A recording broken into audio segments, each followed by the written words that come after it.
Alright guys, and welcome to the video. This is Ferry Family Enterprises. My name is Andrew Ferry, and we're going to learn how to change out a standard 15 amp household outlet, 110 to 120 volts, or 1 to 115. We're going to learn how to swap this out. The tools that you'll need, most of them you will, some you don't, and some's just good to have. So, wire strippers. This one you may or may not need. This one's actually a square. It's a square bit screwdriver. This set is actually by Chicago Electric, and you can buy it at your local Home Depot. This is a flathead. And there's a Phillips. Now these tools right here are insulated, so that just in case there's any power running through your outlet, you don't get shocked. And that's always a plus to have. Always a plus to have the insulated. Using normal screwdrivers you can, but I do not recommend it, and I do not condone not being safe. This right here is a Klein Tools voltage tester. So this will detect voltage on the AC spectrum, alternating current, from 50 to 1,000 volts. This one's actually rather old.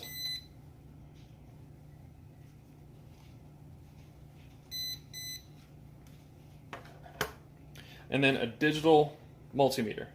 You don't necessarily need the multimeter, but if you want to test and see if your outlet is getting proper power, you can go ahead and use that, and we're actually going to show you how to use that today and see if your outlet's getting any power or if it's getting the right amount of power. You never want to be too careful when you're messing with electrical, so it's always good to know that you're working with the voltage that the outlet you're changing out is at, instead of being something higher like 240 or 277. Which doesn't normally happen, but you never know. First, we're going to show you how to measure voltage with a digital multimeter. Sorry if the lighting's not actually pointed towards my tools. I do have it pointing from this direction over here. But you should be able to see what I'm going to show you right now. This screen does have, when it's on, 200. The screen does light up a little bit, the battery's low, but we'll show you close up. So first we'll set down the multimeter. You might actually be able to see the screen from here. But we actually have it set on 200, and that's the alternating current of voltage for voltage. That symbol right there, a little squiggly, that is alternating current. But there is 600 and 200. We have it set on 200 because this is 120 volt or 110. Take off, hold. So you should be able to see it there. We're going to go ahead and put our leads in the outlet.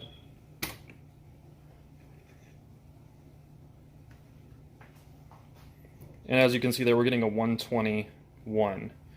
And it's variating voltage.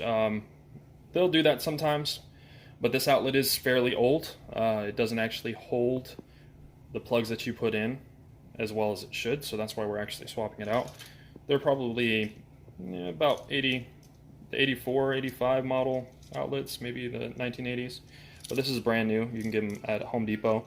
A pack of 10 for $4.90. That may fluctuate depending on where you live, but the company I think is called Leviton.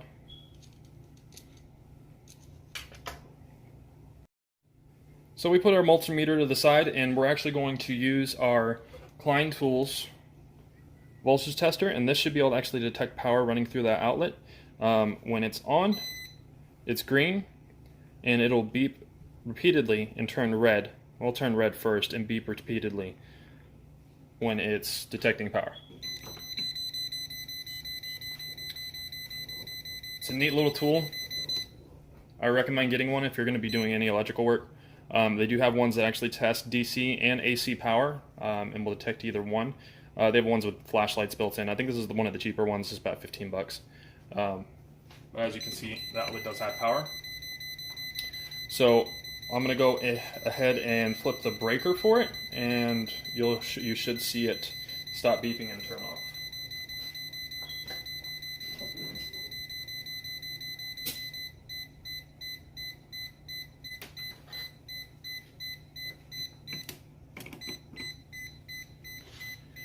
So it looks like we do have a little bit of threshold power or response power going through this outlet.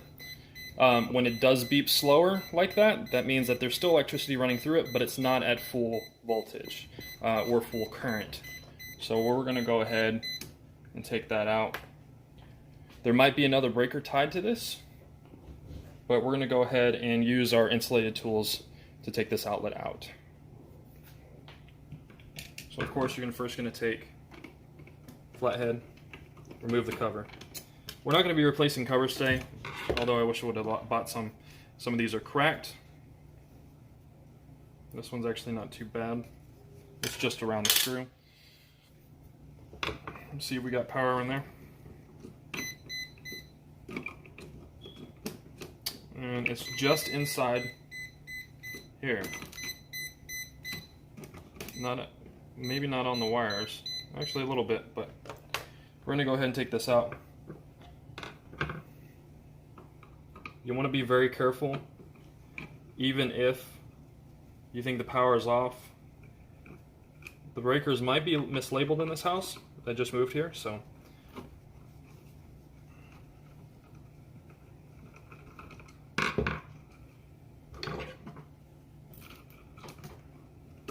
Oh, and there goes a dead roach. Always fun to find in older houses. So you want to pull the outlet out. Do little by little, even especially if you think it's live. You don't want to touch it. Doesn't seem like it's live, so we're going to leave the tester. I'm going to try and test something real quick.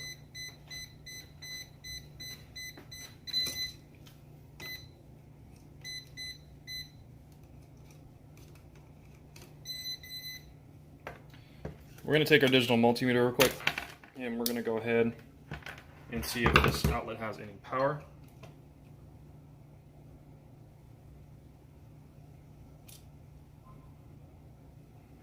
See, it's getting a 0.1 or 0.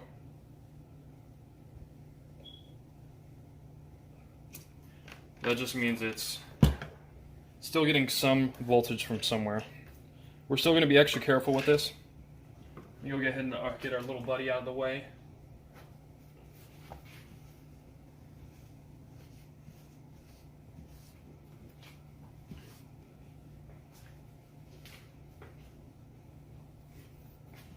And go ahead and continue.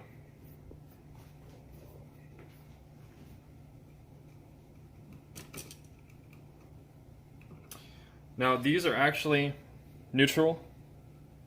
These actually aren't tied to any power, so generally it's all right to touch this. Just be careful and do it at your own discretion. But these wires, they're on here, are in the pinholes, which you can actually see on the back of this one. You can see them there, there, there, and there. And only a certain gauge wire will fit into the newer ones. I think the older ones have a larger gauge on them. So we're actually going to go ahead and cut these off.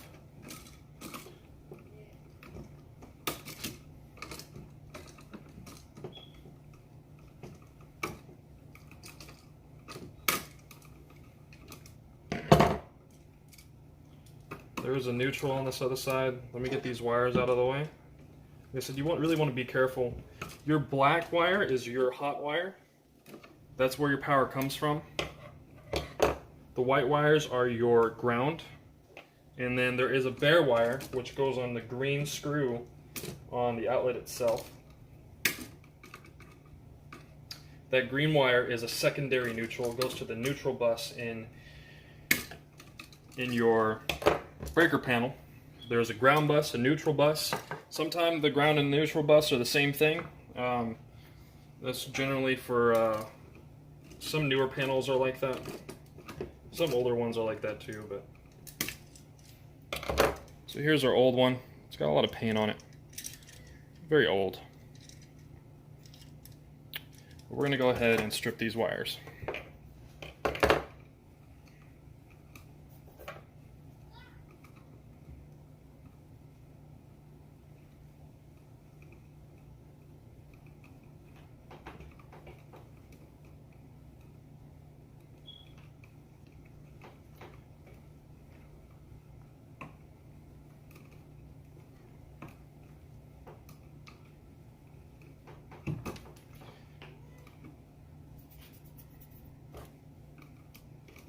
Got no power coming through that.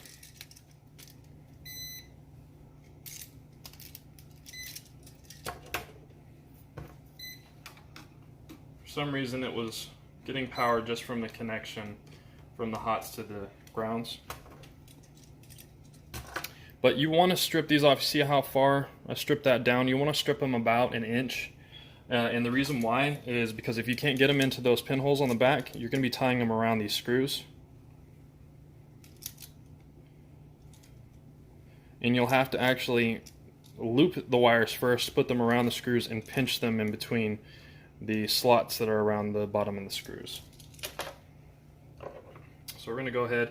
What I'm stripping these at is a 12 or 14. These are actually 12 gauge wires, but sometimes a 12 gauge on your, if you have older wire strippers, it's not going to strip the wire, the coating, the sheeting correctly.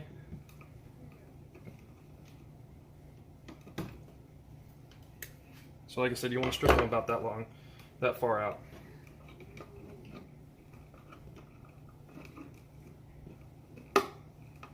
We're going to take these wires back where they came from. So this outlet has two sets. Sometimes you'll have outlets where there's only one ground and one hot instead of two like this. But that's only if that's the end of the circuit or if that's a dedicated outlet. You might hear my daughter in the other room laughing. But she's good, she's having fun with her mama.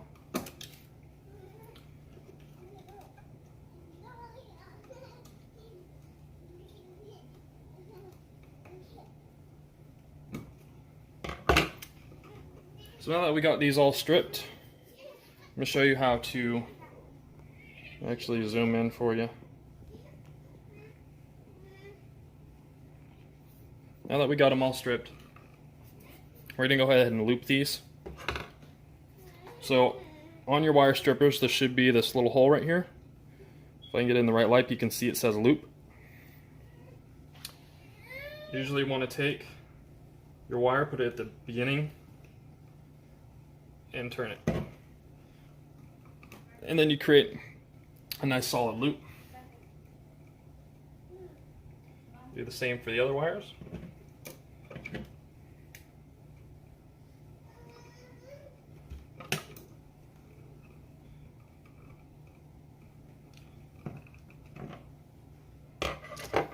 So now you got looped wires. Like I said, if you're doing this, be careful at what you're doing. You generally don't want to touch the wires when they're bare, even if you know that there's no power flowing through those wires.